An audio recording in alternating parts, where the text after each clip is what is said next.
Gracias.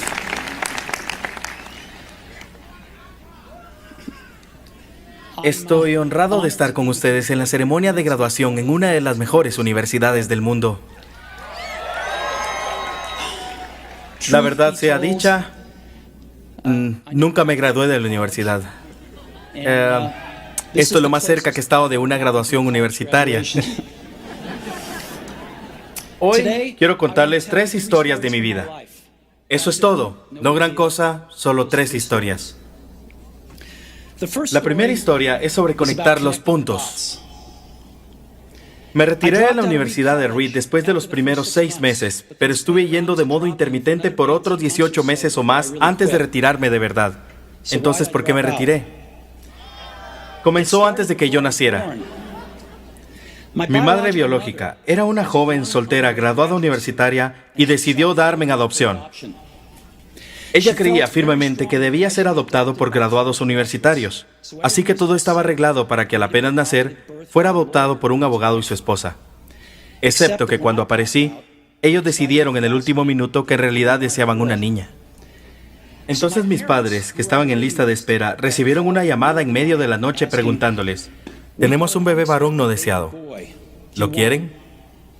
Ellos dijeron: «Por supuesto». Mi madre biológica luego se enteró que mi madre nunca se había graduado de la universidad y que mi padre nunca se había graduado de la enseñanza media, así que se negó a firmar los papeles de adopción definitivos.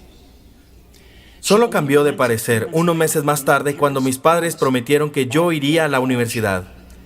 Ese fue el inicio de mi vida. Y 17 años más tarde fui a la universidad.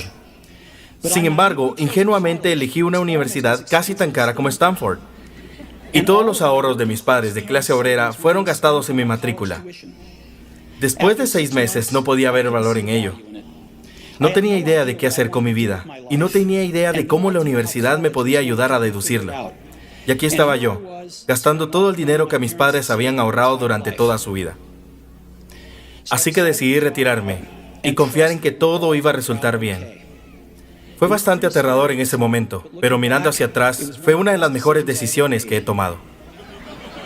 Apenas me retiré, pude dejar de asistir a las clases obligatorias que no me interesaban y comencé a asistir a las clases que me parecían más interesantes. No todo fue romántico. No tenía dormitorio, así que dormía en el piso de los dormitorios de amigos. Retornaba las botellas de soda por los 5 centavos de depósito para comprar comida y caminaba 7 millas cruzando la ciudad todos los domingos en la noche para conseguir una buena comida a la semana en el templo Hare Krishna. Me encantaba. Y mucho con lo que me tropecé siguiendo mi curiosidad e intuición resultaron ser invaluables posteriormente. Déjenme darles un ejemplo. La Universidad de Reed en ese tiempo ofrecía quizás la mejor instrucción en caligrafía del país. A través del campus, todos los afiches, todas las etiquetas de cada casillero estaban bellamente escritos en caligrafía a mano. Debido a que me había retirado y no tenía que asistir a las clases normales, decidí tomar una clase de caligrafía para aprender cómo hacer eso. Aprendí los tipos de letras serif y sans serif, de la variación de la cantidad de espacio entre las distintas combinaciones de letras, de lo que hace que la gran tipografía sea grande. Era hermoso, histórico, artísticamente sutil, de una manera en que la ciencia no logra capturar, y lo encontré fascinante. Nada de esto tenía incluso una esperanza de aplicación práctica en mi vida. Pero 10 años después, cuando estábamos diseñando la primera computadora Macintosh, todo volvió a mí. Y lo diseñamos todo en la Mac. Fue la primera computadora con una bella tipografía. Si nunca hubiera asistido a ese único curso en la universidad, la Mac nunca habría tenido múltiples tipos de letras o fuentes proporcionalmente espaciadas. Y puesto que Windows solo copió la Mac, es probable que ninguna computadora personal las tendría.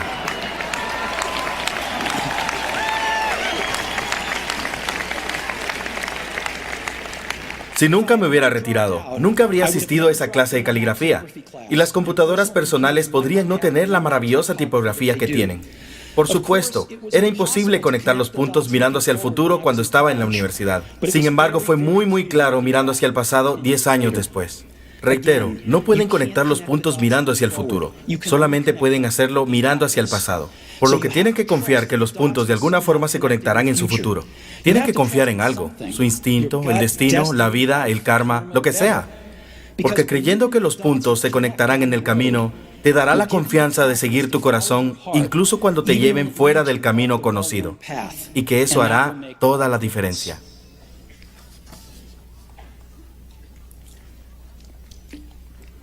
Mi segunda historia es sobre amar y perder.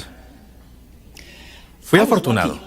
Descubrí lo que amaba hacer temprano en la vida. Woz y yo comenzamos Apple en el garage de mis padres cuando tenía 20 años. Trabajamos duro y en 10 años, Apple había crecido a partir de nosotros dos en un garage, en una compañía de $2,000 millones con más de 4,000 empleados. Recién habíamos presentado nuestra más grandiosa creación, la Macintosh, un año antes y yo recién había cumplido 30. Y entonces me despidieron. ¿Cómo te pueden despedir de una compañía que comenzaste? Bien. Debido al crecimiento de Apple, contratamos a alguien que pensé que era muy talentoso para dirigir la compañía conmigo. Y por el primer año o más las cosas marcharon bien. Pero luego nuestras visiones del futuro empezaron a desviarse y eventualmente teníamos disgustos. Cuando lo hacíamos, la junta directiva lo respaldó a él. De modo que a los 30 años estaba afuera. Y muy públicamente afuera. Aquello que había sido el centro de toda mi vida adulta se había ido. Y fue devastador. Realmente no supe qué hacer durante algunos meses. Sentía que había decepcionado a la generación anterior de empresarios, que había dejado caer la batuta cuando me lo estaban pasando. Me reuní con David Packard y Bobby Noyce e intenté disculparme por haberlo echado a perder tan mal. Fue un absoluto fracaso público, incluso pensaba alejarme del valle. No obstante, lentamente comencé a entender algo. Yo todavía amaba lo que hacía. El giro de acontecimientos en Apple no había cambiado eso ni un poco. Había sido rechazado, pero seguía enamorado. Y entonces decidí comenzar de nuevo. En ese entonces no lo entendí, pero resultó que ser despedido de Apple fue lo mejor que podía haberme pasado. La pesadez de ser exitoso fue reemplazada por la livianidad de ser principiante otra vez, menos seguro de todo. Me liberó para entrar en una de las etapas más creativas de mi vida. Durante los siguientes 5 años comencé una compañía llamada Next, otra compañía llamada Pixar, y me enamoré de una asombrosa mujer que se convertiría en mi esposa. Pixar continuó para crear la primera película en el mundo animada por computadora, Toy Story, y ahora es el estudio de animación más exitoso a nivel mundial.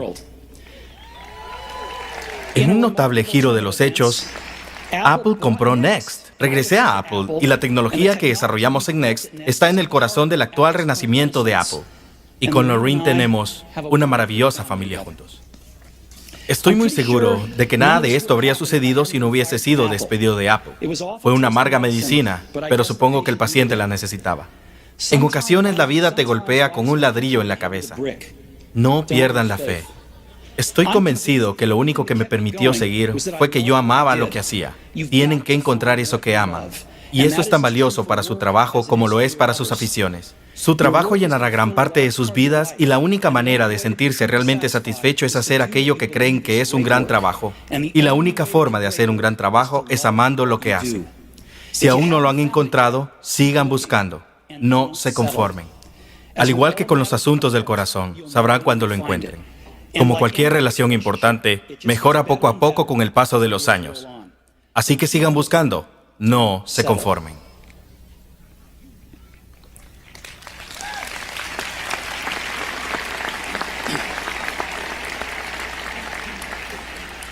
Mi tercera historia es sobre la muerte. Cuando tenía 17 años, leí una cita que decía algo como: si vives cada día como si fuera el último, seguramente algún día estarás en lo correcto. Eso dejó una marca en mí. Y desde entonces, durante los últimos 33 años, me miro al espejo todas las mañanas y me pregunto: si hoy fuera el último día de mi vida, ¿querría hacer lo que estoy a punto de hacer hoy? Y cada vez que la respuesta ha sido no, por varios días seguidos, sé que necesito cambiar algo. Recordar que moriré pronto es la herramienta más importante que he encontrado para ayudarme a decidir las grandes elecciones en mi vida. Porque casi todo, todas las expectativas externas, todo el orgullo, todo el temor a la vergüenza o el fracaso, todo eso desaparece ante el rostro de la muerte, quedando solamente lo que es realmente importante. Recordar que van a morir es la mejor manera que conozco para evitar la trampa de pensar que tienen algo que perder. Ya están desnudos. No hay ninguna razón para no seguir a su corazón. Cerca de un año atrás, fui diagnosticado con cáncer. Me hicieron un escáner a las 7:30 de la mañana y claramente mostraba un tumor en el páncreas. Yo ni siquiera sabía lo que era el páncreas. Los doctores me dijeron que era muy probable que fuera un tipo de cáncer incurable y que mi esperanza de vida no superaría de 3 a 6 meses. Mi doctor me aconsejó irme a casa y arreglar a mis asuntos, que es el código médico para prepararte para morir. Significa tener que decirle a tus hijos todo lo que pensabas decirles en los próximos 10 años, en unos pocos meses. Significa asegurarte que todo esté finiquitado, de modo que sea lo más sencillo posible para tu familia. Significa decir adiós. Viví con ese diagnóstico todo el día. Luego de esa tarde me hicieron una biopsia, en que introdujeron un endoscopio por mi garganta a través del estómago y mis intestinos. Pincharon con una aguja en mi páncreas y me extrajeron unas pocas células del tumor. Estaba sedado, pero mi esposa, que estaba allí, me comentó que cuando examinaron las células en el microscopio, los médicos comenzaron a llorar, porque descubrieron que era una forma muy rara de cáncer pancreático curable con cirugía.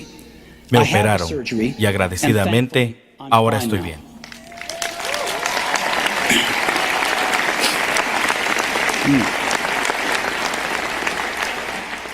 Eso fue lo más cerca que he estado de la muerte, y espero que sea lo más cercano por unas cuantas décadas más.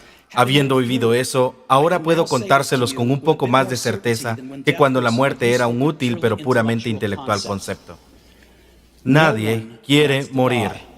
Incluso la gente que quiere ir al cielo no quiere morir para llegar allá. Sin embargo, la muerte es el destino que todos compartimos. Nadie ha escapado de ella. Y es como debe ser, porque la muerte es probablemente la mejor invención de la vida. Es el agente de cambio de la vida. Elimina todo lo viejo para dejar paso a lo nuevo. Ahora mismo, lo nuevo son ustedes. Pero algún día, no muy lejano, gradualmente ustedes serán lo viejo y serán eliminados. Lamento ser tan dramático, pero es muy cierto. Su tiempo tiene límite, así que no lo desperdicien viviendo la vida de alguien más. No se dejen atrapar por dogmas, que es vivir con los resultados de pensamientos de otras personas. No permitan que el ruido de las opiniones ajenas silencien su propia voz interior. Y más importante, tengan el valor de seguir su corazón e intuición, que de alguna manera ya saben lo que realmente quieren llegar a ser. Todo lo demás es secundario.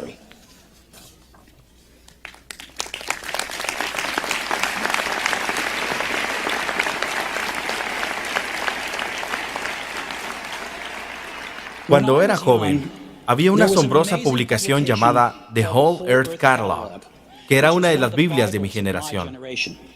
Fue creada por un tipo llamado Stuart Brand, no muy lejos de aquí en Menlo Park, y la trajo a la vida con su toque poético. Fue a finales de los 60, antes de la edición por computadora, por lo que toda estaba hecha usando máquinas de escribir, tijeras y cámaras Polaroid. Era un tipo de Google en formato económico, 35 años antes de que apareciera Google. Era idealista y rebosante de herramientas claras y grandes conceptos. Stuart y su equipo publicaron varias ediciones de The Whole Earth Catalog, y luego, cuando había seguido su curso, publicaron la última edición. Fue a mediados de los 70, y yo tenía la edad de ustedes. En la tapa trasera de la última edición había una fotografía de una carretera en el campo temprano en la mañana, el tipo en la que estarían haciendo una parada si fueran aventureros. Debajo estaban las palabras: manténganse hambrientos, manténganse alocados. Fue el mensaje de despedida con el que firmaron. Manténganse hambrientos, manténganse alocados. Y siempre he deseado eso para mí. Y ahora, cuando se gradúan para empezar de nuevo, les deseo eso a ustedes. Manténganse hambrientos, manténganse alocados. Muchas gracias a todos.